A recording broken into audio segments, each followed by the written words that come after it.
정말 충격적인 소식을 전해드리려고 합니다. 동남아시아의 대표적 의료관광국 태국에서 놀라운 일들이 벌어지고 있다고 하는데요. 방콕의 대형 사립병원들의 의료 서비스 품질이 급격히 악화되면서 주요 의료관광 에이전시들이 태국행 의료관광 상품을 대거 취소하는 사태가 발생했다고 합니다. 더욱 놀라운 것은 병원 내 의료 서비스와 시설 운영이 특정 국가에 지나치게 치우쳐 있어 다른 국가의 환자들이 심각한 차별을 겪고 있다는 점입니다. 특히 진료 예약과 수술 과정에서 한국인들이 불합리한 대우를 받는 일이 빈번하게 발생하고 있다고 하네요.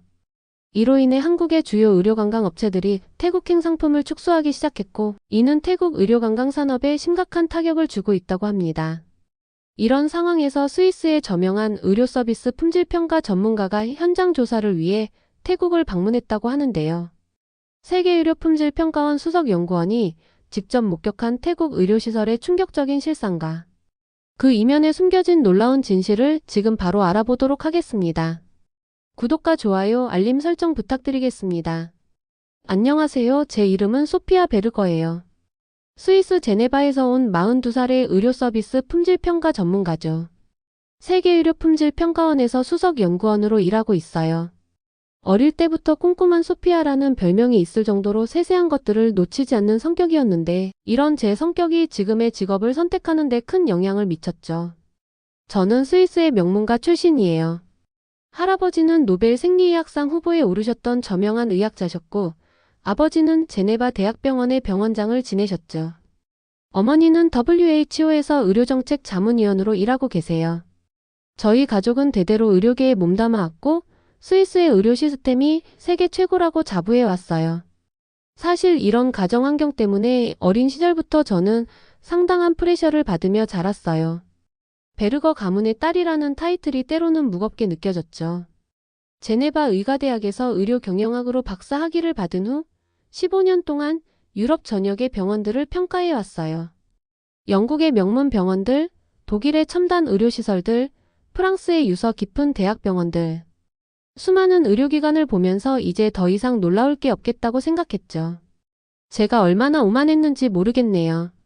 한국행 비행기를 탈 때만 해도 솔직히 큰 기대는 없었어요. 아시아의 의료 시스템이 유럽을 따라올 수 있을까? 하는 약간의 편견이 있었거든요. 심지어 동료들은 왜 그런 먼 곳까지 가냐며 만류하기도 했어요. 하지만 서울 아산병원에 첫 발을 디딘 순간 제 생각이 얼마나 잘못됐는지 깨달았어요. 지금 생각해보면 그때의 편견이 너무 부끄러워요. 우선 병원의 규모에 압도됐어요. 하루 외래 환자가 1만 명이 넘는다는 게 믿기지 않았죠. 스위스의 가장 큰 병원도 이 정도 규모는 아니거든요. 더 놀라운 건 이 엄청난 숫자의 환자들이 전혀 혼잡하지 않게 진료를 받고 있다는 거예요. 마치 잘 짜여진 교향곡처럼 모든 것이 질서정연하게 움직이고 있었죠. 스위스에서는 전문의 진료를 받으려면 보통 2, 3주를 기다려야 해요. 응급 상황이 아닌 이상 당일 진료는 꿈도 못 꾸죠. 그런데 여기서는 당일 진료가 기본이더라고요. 심지어 검사와 결과 확인까지 한 번에 가능하다니. 처음에는 이게 정말 가능한 일인가 의심스러웠어요. 접수 시스템은 정말 혁신적이었어요. 키오스크로 접수하면 바로 모바일로 대기번호가 전송되고 진료 순서가 다가오면 알림이 와요. 환자들은 병원 카페에서 편하게 커피를 마시거나 도서관에서 책을 읽으면서 기다릴 수 있었죠. 대기 시간도 실시간으로 확인할 수 있어서 시간 관리가 정말 효율적이었어요. 이건 스위스에서는 상상도 못할 일이에요. 검사 시스템은 더욱 놀라웠어요. 한 환자가 갑상선 초음파 검사를 받는 걸 지켜봤는데 인공지능이 실시간으로 영상을 분석해 주더라고요. 의사 선생님께 여쭤보니 이 AI 시스템의 정확도가 무려 98%라고 하시더라고요. 게다가 이 시스템은 수천 건의 데이터를 순식간에 비교 분석해서 가장 유사한 케이스들을 찾아준다고 해요. 스위스의 최신 의료 장비들이 마치 구식처럼 느껴졌어요. 응급실도 감동적이었어요. 중증도 분류 시스템이 너무나 체계적이어서 위중한 환자가 우선적으로 치료받을 수 있었죠. 특히 골든타임이 중요한 뇌졸중이나 심근경색 환자를 위한 닥터 헬기 시스템은 정말 인상적이었어요. 헬기가 옥상에 착륙하는 순간부터 응급실 도착까지 단 몇 분밖에 걸리지 않더라고요. 외국인 환자 케어는 더욱 놀라웠어요. 제가 둘러보는 동안 우연히 러시아에서 온 환자 한 분을 만났는데 전담 통역사가 24시간 붙어서 도와주고 있었어요. 진료뿐만 아니라 호텔 예약, 관광 일정까지 꼼꼼하게 챙겨주는 모습에 감동받았죠. 심지어 그 환자의 종교적 신념을 고려한 할랄 식단까지 제공하고 있더라고요. 의료비도 충격적이었어요. 스위스에서 MRI 촬영 한 번 하는데 보통 2,000프랑 약 300만 원은 기본인데 여기서는 그 3분의 1 수준이더라고요. 게다가 건강보험 덕분에 국민들의 부담은 더 적다고 해요. 의료의 질은 높이고 비용은 낮추는 이상적인 시스템을 실현하고 있었죠. 스위스의 비싼 의료비가 새삼 부끄러워졌어요. 암센터는 제가 본 어떤 병원보다도 잘 운영되고 있었어요. 환자별 맞춤형 치료 계획을 수립하는 다학제 진료 시스템이 인상적이었죠. 특히 말기 암 환자들을 위한 호스피스 병동은 마치 고급 호텔 같았어요. 환자와 가족들의 심리적 안정을 위해 음악 치료사와 미술 치료사까지 상주하고 있더라고요. 5G 기반의 스마트 병원 시스템은 마치 SF 영화의 한 장면 같았어요. 의사 선생님들이 태블릿으로 환자 정보를 실시간으로 확인하고 처방을 입력하면 바로 약국으로 전송되더라고요. 심지어 입원실에서는 음성인식으로 조명과 온도를 조절할 수 있었어요. 검사실과 수술실을 연결하는 자동화된 물류 시스템은 정말 감탄스러웠죠. 가장 감동적이었던 건 의료진들의 마인드였어요. 한 응급의학과 교수님과 이야기를 나눌 기회가 있었는데 우리는 환자를 손님이 아닌 가족처럼 생각합니다. 라는 말씀이 아직도 가슴에 남아 있어요. 실제로 의사와 간호사들이 서로 존댓말을 쓰고 환자를 최우선으로 생각하는 문화가 인상적이었죠. 스위스의 병원들도 전문성은 뛰어나지만 이런 따뜻한 마음은 조금 부족한 것 같아요. 간호사들의 전문성도 놀라웠어요. 제가 본 한 간호사는 영어, 러시아어, 아랍어까지 구사할 수 있더라고요. 게다가 모든 간호사들이 전문 자격증을 여러 개씩 가지고 있었어요. 한 선임 간호사는 우리는 단순한 보조 인력이 아닌 전문 의료인이라고 자부심을 가지고 말씀하시더라고요. 임상연구시설은 제가 본 어떤 연구소보다도 인상적이었어요. 첨단 장비들이 즐비한 것은 물론이고 연구진들의 열정이 남달랐어요. 한 젊은 연구원은 새로운 암치료법 개발을 위해 3년째 밤잠을 줄여가며 연구하고 있다고 하더라고요. 언젠가는 반드시 암을 정복하겠다는 그의 눈빛에서 진정한 연구자의 모습을 봤어요.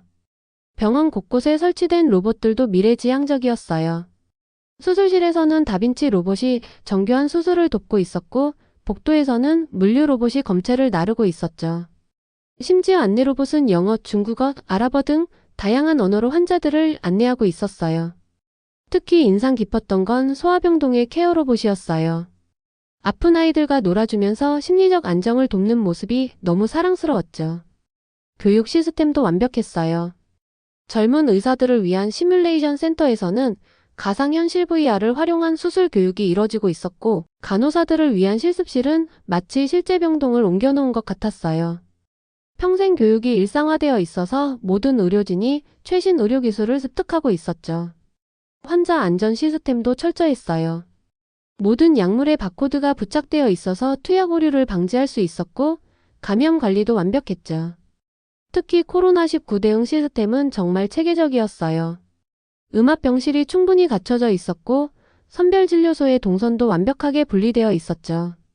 2주간의 관찰 기간 동안 저는 매일매일 새로운 감동을 받았어요.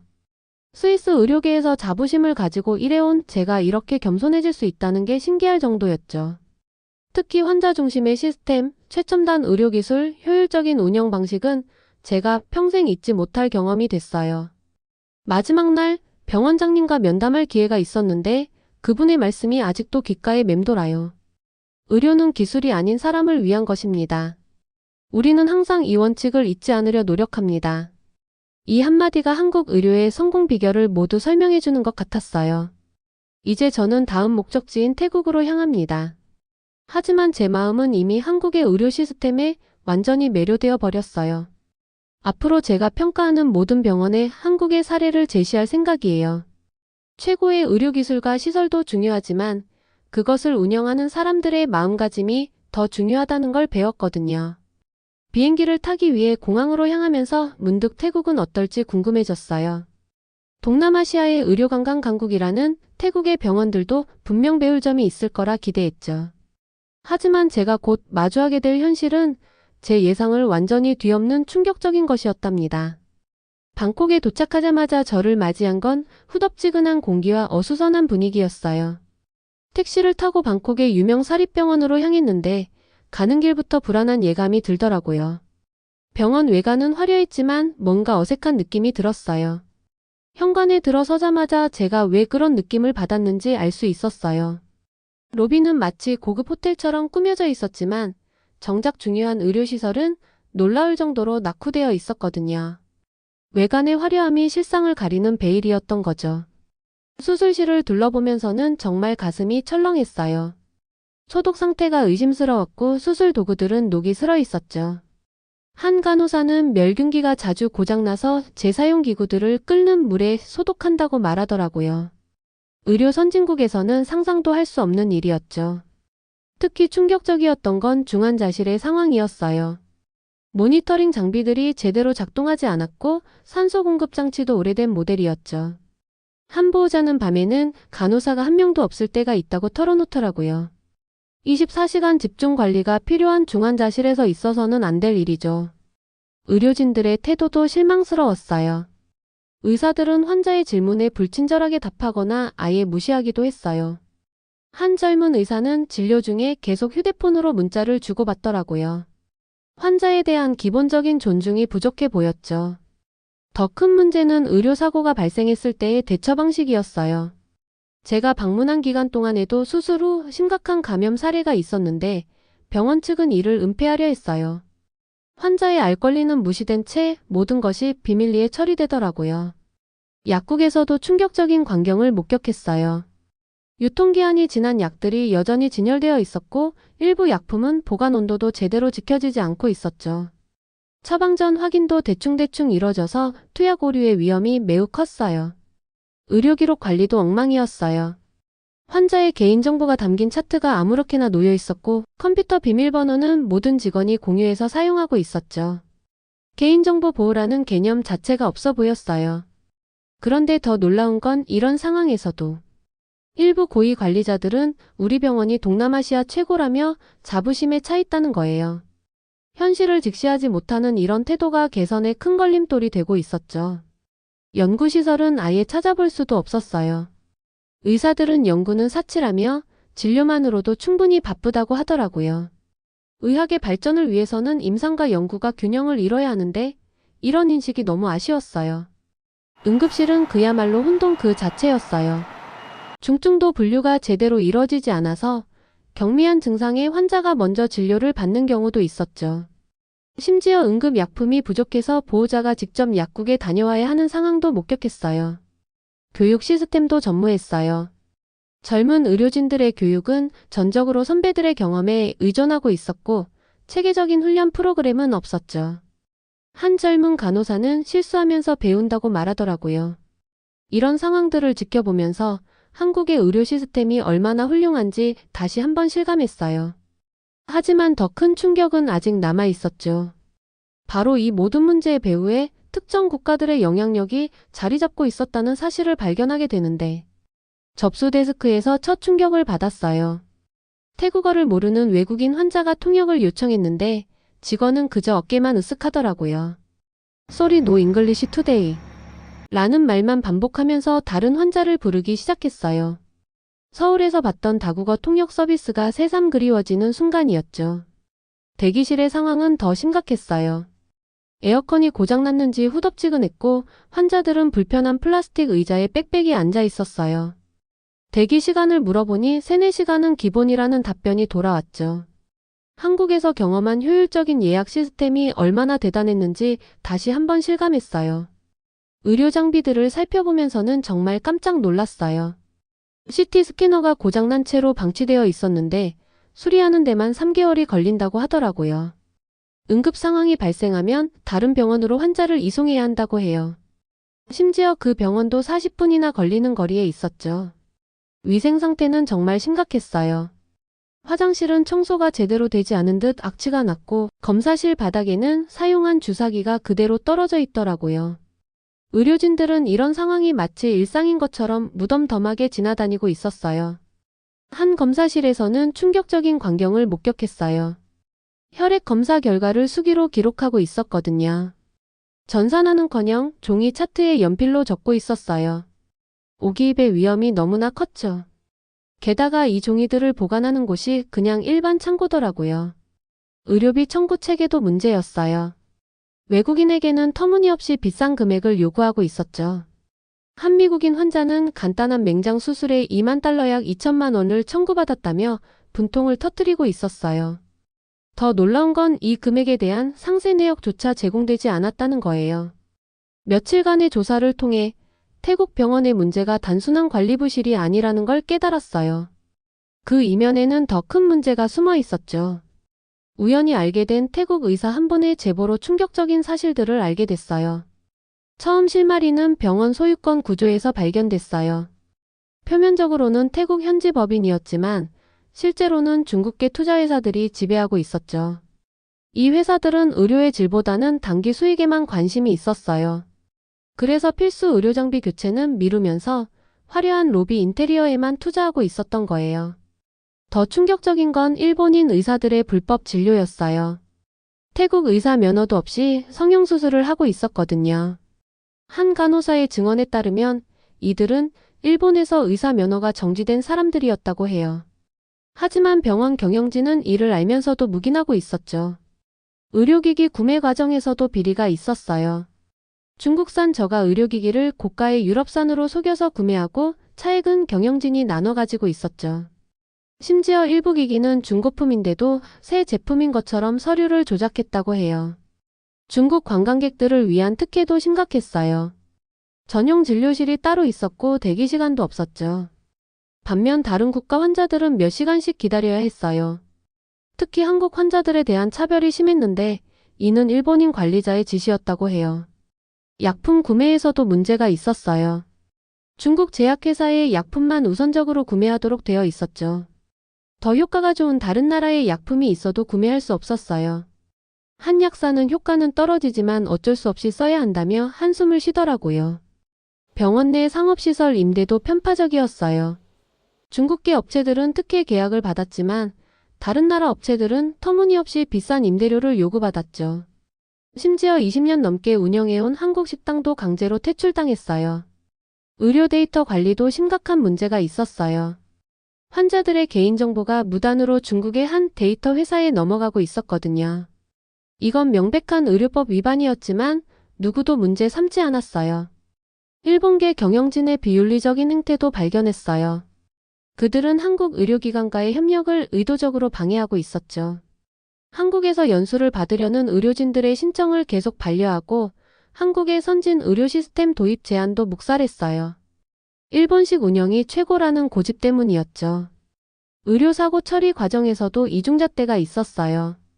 중국 환자의 경우 과도한 보상을 해주면서 다른 국가 환자들의 정당한 피해 보상은 거절하더라고요.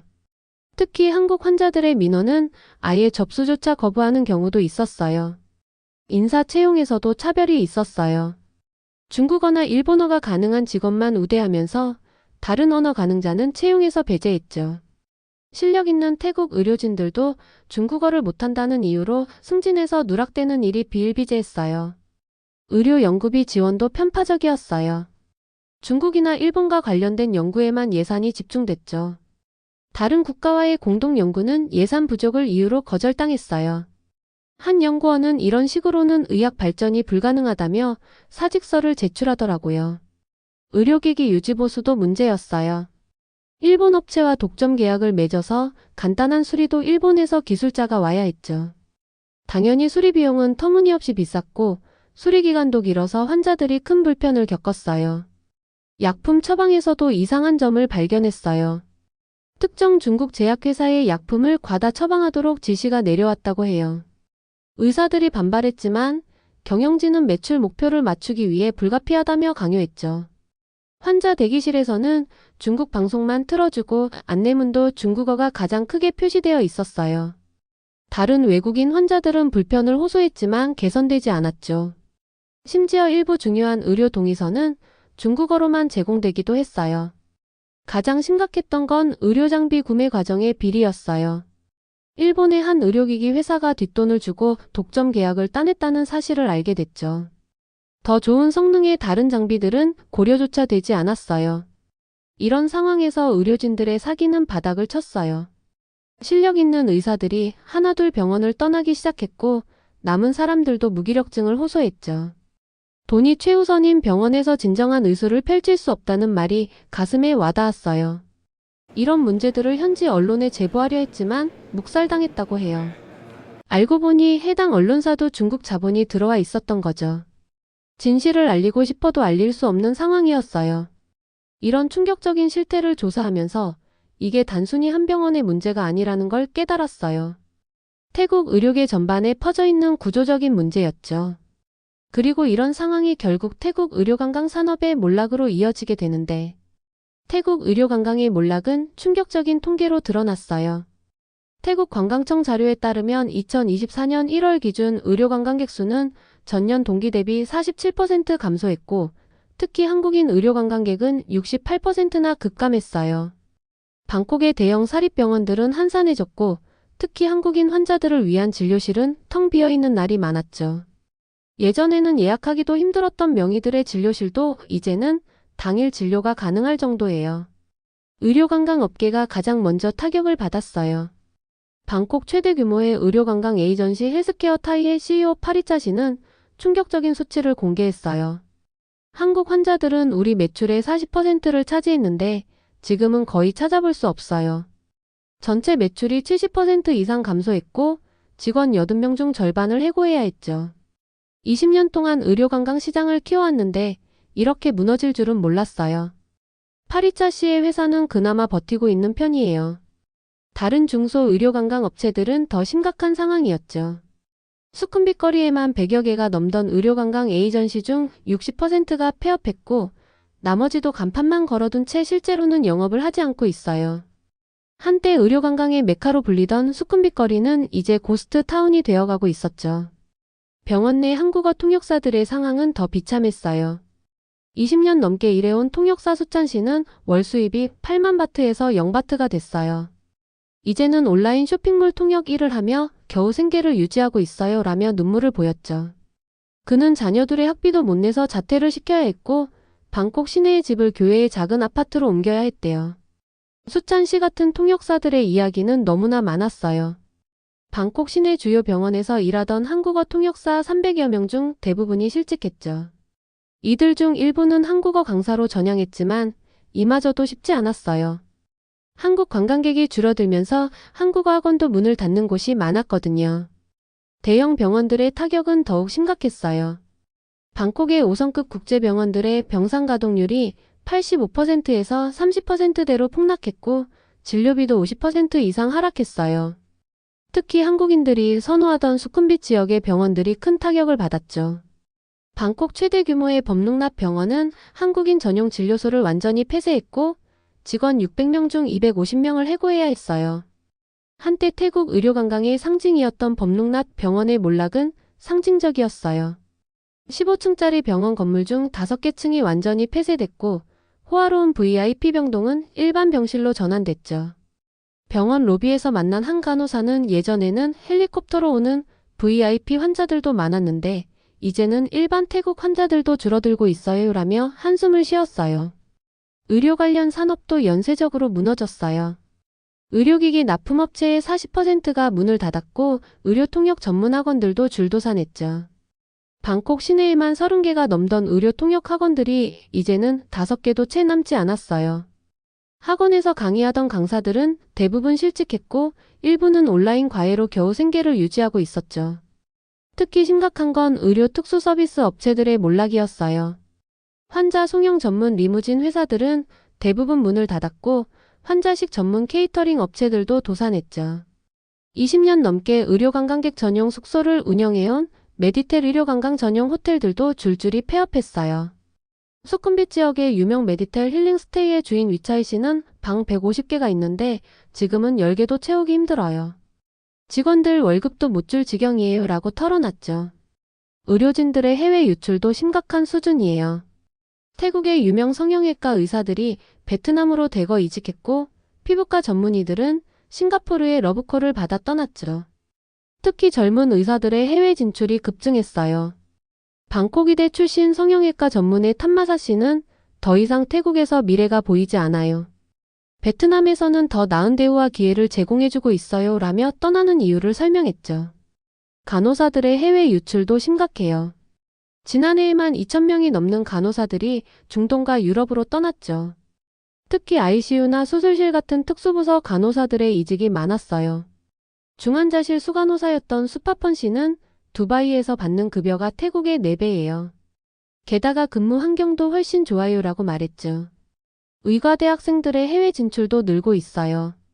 방콕 의대 졸업생의 40%가 해외 취업을 선택했고 이는 태국 의료계의 미래를 더욱 어둡게 만들었어요. 한 의대생은 선배들이 모두 떠나고 있는데 우리가 왜 남아 있어야 하나요? 라며 반문했죠. 한국 의료 관광객들의 발길은 이제 다른 동남아 국가들로 향하고 있어요. 베트남 다낭의 의료 관광이 82% 증가했고 필리핀 마닐라도 65% 늘었죠. 특히 베트남은 한국식 의료 서비스 도입에 적극적이에요. 주요 병원들은 한국어 통역 인력을 늘리고 한국인 전용 진료소도 신설했어요. 심지어 한국의 유명 성형외과와 제휴를 맺고 의료진을 파견받기도 했죠. 이런 상황을 국제 언론들도 주목했어요. 로이터는 태국 의료 관광의 몰락이라는 제목으로 보도했고 CNN은 한국 의료 관광객들의 엑소더스가 태국 경제에 미치는 영향이라는 특집 기사를 내보냈어요. 월스트리트 저널은 태국의 연간 의료 관광 수입이 최소 50억 달러 감소할 것으로 전망했죠. 의료 연구 분야도 큰 타격을 받았어요. 연구비 지원이 줄어들면서 많은 연구 프로젝트가 중단됐고 우수한 연구 인력들이 해외로 떠났죠. 특히 임상시험 분야는 한국과 싱가포르로 많은 프로젝트가 이전됐어요. 방콕의 유명한 줄기세포 연구소도 싱가포르로 이전을 결정했다고 해요. 태국 정부의 대응은 실망스러웠어요. 보건부 장관은 일시적인 현상일 뿐이라며 심각성을 인정하지 않았고 관광부는 중국 의료 관광객만으로도 충분하다는 안일한 태도를 보였죠. 의료관광 산업 회생을 위한 정부 지원책은 계속 미뤄졌고 이는 결국 더 큰 위기를 초래했어요. 특히 충격적이었던 건 일부 고위 관료들이 이런 상황을 오히려 반기는 듯한 발언을 했다는 거예요. 이제 우리는 특정 국가에 의존하지 않아도 된다며 마치 의도적으로 한국 의료 관광객들을 멀리하는 것처럼 보였죠. 현지 의료진들의 반발도 거셌어요. 태국 의사협회는 성명을 내고 정부의 무능이 태국 의료 산업을 파괴하고 있다고 비판했죠. 간호사 연합회도 수만 명의 의료진이 실직 위기에 처했는데 정부는 수수방관하고 있다며 분노했어요. 하지만 희망이 없는 것은 아니었어요. 일부 젊은 의료진들을 중심으로 변화의 움직임이 시작됐거든요. 그들은 한국의 의료 시스템을 벤치마킹하자는 제안을 하기 시작했고 자발적인 학습 모임도 만들었어요. 특히 방콕의 한 젊은 의사 그룹은 태국 의료의 새로운 미래를 위한 모임을 결성하고 적극적인 개선 활동을 시작했죠. 이런 변화의 움직임이 태국 의료 관광의 미래에 어떤 영향을 미칠지는 아직 알 수 없어요. 하지만 한 가지 확실한 건 이제 태국 의료계도 변화의 필요성을 절실히 느끼고 있다는 거예요. 그리고 그 변화의 모델로 한국을 주목하기 시작했다는 점이죠. 태국 의료계의 위기가 장기화되면서 놀랍게도 긍정적인 변화의 움직임들이 하나둘씩 보이기 시작했어요. 제가 처음 발견한 변화의 신호는 방콕 시내의 한 작은 병원에서였죠. 젊은 의사들이 자발적으로 의료 서비스 개선 연구 모임을 만들었는데 특히 한국의 의료 시스템을 공부하기 시작했더라고요. 이 모임의 리더인 차이팝 박사는 저에게 이렇게 말했어요. 한국 환자들이 떠난 후에야 우리 의료 시스템의 수준이 얼마나 낮았는지 깨달았어요. 서울의 대형 병원처럼 되기 위해서는 우리도 변해야 해요. 그는 매주 토요일마다 직원들과 함께 한국어도 배우고 있었죠. 병원 관리부서에서도 변화가 시작됐어요. 처음에는 제 자문을 거부하던 그들이 이제는 오히려 적극적으로 조언을 구하기 시작했거든요. 한국의 병원 운영 시스템은 어떻게 되나요? 디지털 예약 시스템은 어떻게 구축하나요? 이런 질문들을 쏟아내기 시작했어요. 특히 인상적이었던 건 간호사들의 변화였어요. 그들은 자체적으로 간호서비스혁신위원회를 만들었고 환자 중심의 간호케어 시스템을 연구하기 시작했죠. 한수 간호사는 이제야 우리가 얼마나 기계적으로 일했는지 알게 됐어요 라며 반성하는 모습을 보였어요. 의과대학에서도 새로운 바람이 불기 시작했어요. 마이돌 의대는 한국의 의과대학들과 교류 프로그램을 시작했고 학생들의 한국 연수도 늘렸죠. 한 교수님은 우리도 이제 글로벌 스탠다드에 맞는 의료 교육이 필요하다며 변화의 필요성을 강조하셨어요.